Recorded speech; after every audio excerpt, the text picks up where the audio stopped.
ఎన్నికల సంస్కరణ దిశగా మన దేశం ముందుకు అడిగేస్తోంది. ఎలక్టరల్ ఫోటో ఐడి కార్డ్ ఏదైతే ఉంటాయో ఈపీఐసి వాటిని ఇక మీదట ఆధార్తో లింక్ చేసే ఆలోచనలో ఉన్నారు ఎలక్షన్ కమిషన్ వాళ్ళు.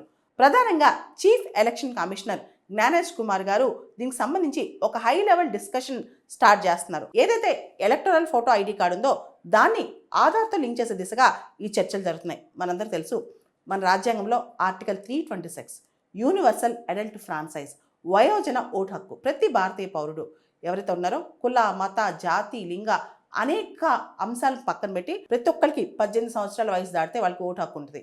అయితే ఇప్పటి వరకు కూడా ఆధార్ కార్డ్ అనేది ఈవెన్ 2014-15 టైంలో కూడా సుప్రీంకోర్టు అనేక మార్లు చెప్పింది, ఆధార్ కార్డ్ అనేది ఒక పర్సన్కి మనం ఇచ్చే ఒక ఐడెంటిటీ మాత్రమే, ఒక ఐడెంటిటీ కార్డ్ లాంటిది, అది పౌరసత్వపు కార్డు కాదు, ఆ సిటిజన్షిప్ స్టేటస్ కాదనమాట.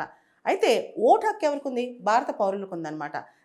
దాన్ని లింక్ చేయడం అనేది ఇంతకుముందు పెద్దగా మ్యాండేటరీ అని చెప్పలేదన్నమాట. దాంతోపాటు కంపల్సరీగా దీన్ని సబ్మిట్ చేయాల్సిన అవసరం లేదు, ఆధార్ కార్డ్ అనేది వాలంటరీగా సబ్మిట్ చేస్తే చేయొచ్చు అన్నట్లు రకరకాలుగా వ్యవస్థలు అప్పటి నుంచి చెప్పుకుంటూ వచ్చాయి. కానీ ఇప్పుడు మాత్రం ఏదైతే duplicate fake voter IDs, single electoral photo ID card కింద చాలా ఫేక్ అకౌంట్స్ ఉన్నట్టు, డూప్లికేషన్ ఎక్కువ ఉన్నట్లు, ట్రాన్స్పరెన్సీ ఇంక్లూజివిటీ అన్నీ ప్రమోట్ చేయాలంటే ఈ ఆధార్ లింకింగ్ కంపల్సరీ అని చెప్పి ఇప్పుడు చాలామంది అభిప్రాయపడుతున్నారనమాట.